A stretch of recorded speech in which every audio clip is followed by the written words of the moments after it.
있는 그대로 라마나 마하리시.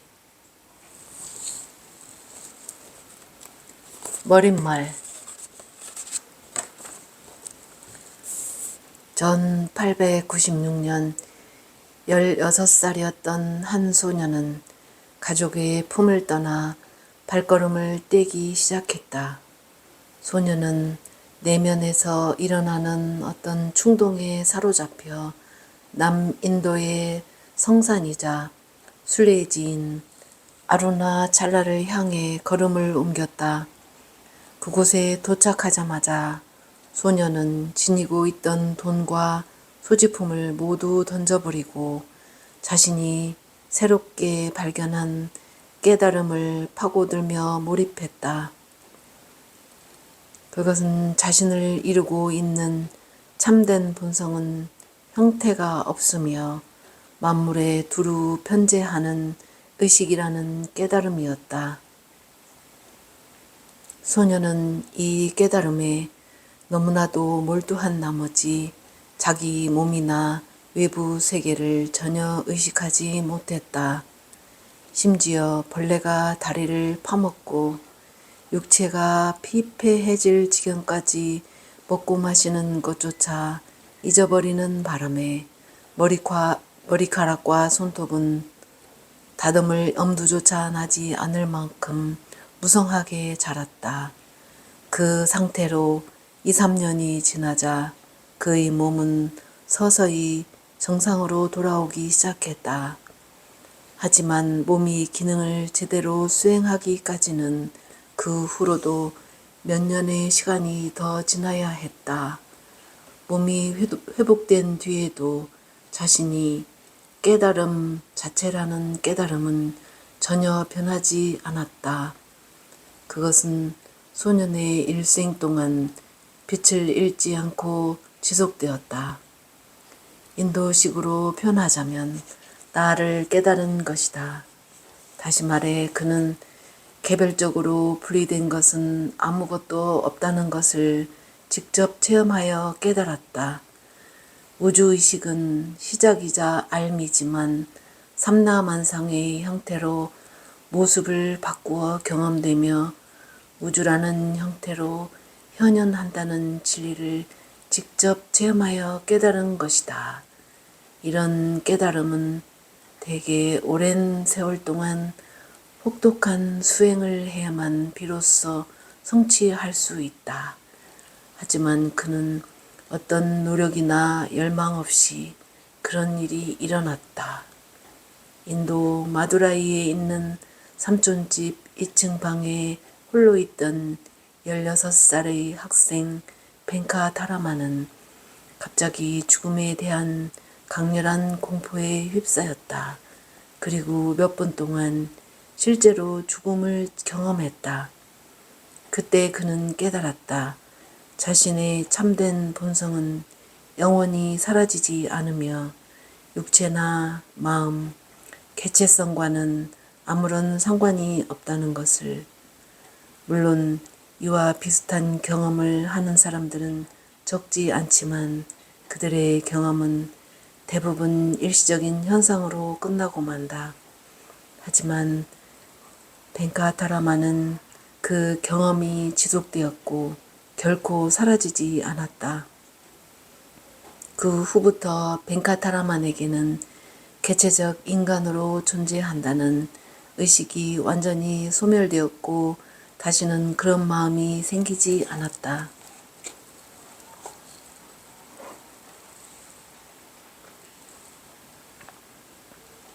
그는 자신이 겪은 일을 아무에게도 말하지 않았고 그 후로도 6주 동안 평범한 학교 생활을 이어나갔다.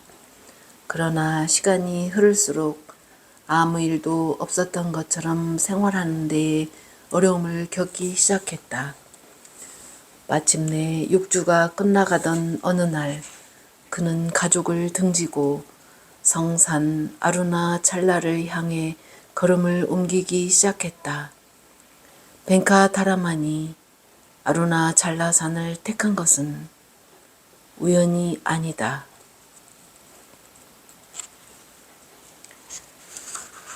그는 어려서부터 항상 아루나찰라라는 이름에서 신을 떠올렸다. 나이를 먹은 후 아루나찰라가 천상의 영역이 아니라 지상에 존재하며 언제든지 갈 수 있는 곳이라는 것을 알고는 크게 놀랐다. 아루나찰라는 힌두교에서 시바 신의 현현으로 여긴다. 훗날 벤카타라만 역시 자신의 깨달음은 아루나찰라 산의 영적인 힘 덕분이었다고 자주 언급하곤 했다.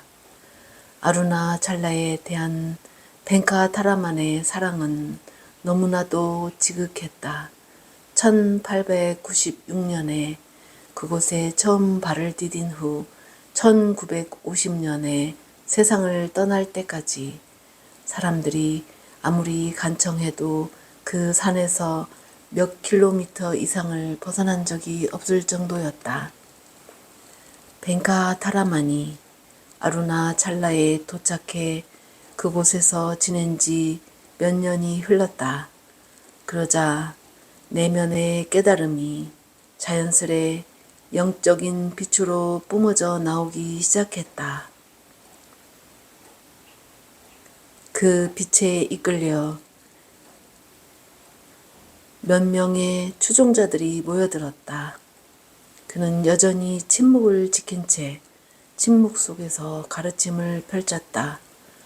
초기 제자 가운데 한 명인 가나파티 무니가는 누가 봐도 명명백백한 성스러움과 지혜로움을 발산하는 이 젊은이에 감화되어 그의 이름을 벤카타라만 대신 바가반 스리 라마나 마하리시로 고쳐 부르자고 도반들에게 제안했다.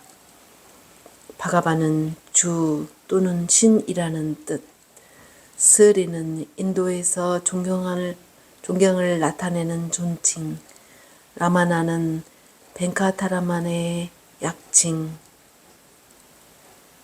마하리시는 산스크리트어로 위대한 현자라는 뜻이다. 다른 제자들 또한 새로운 이름을 기꺼이 받아들였다. 이것이 벤카타라만이 바가반 스리 라마나 마하리시라는 이름으로 세상에 알려지게 된 계기다. 당시 스리 라마나는 거의 말을 하지 않았으며 그의 가르침도 일반적이지 않았다.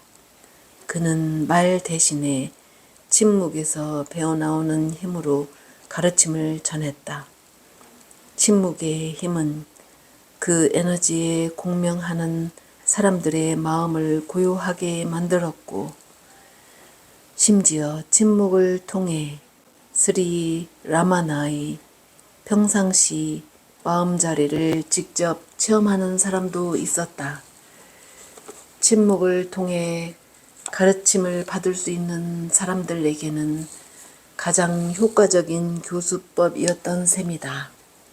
스리 라마나는 평생 동안 침묵의 흐름에서 나오는 힘이야말로 가장 직접적이고 충실한 형태의 가르침이라고 힘주어 말했다.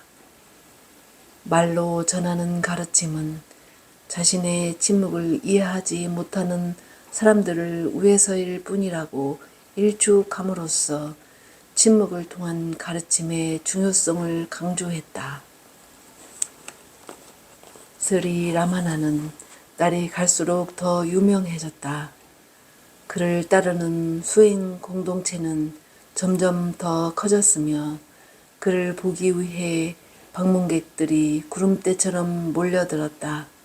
생애 마지막 20년 동안 그는 인도에서 가장 널리 알려지고 존경받는 성자가 되었다.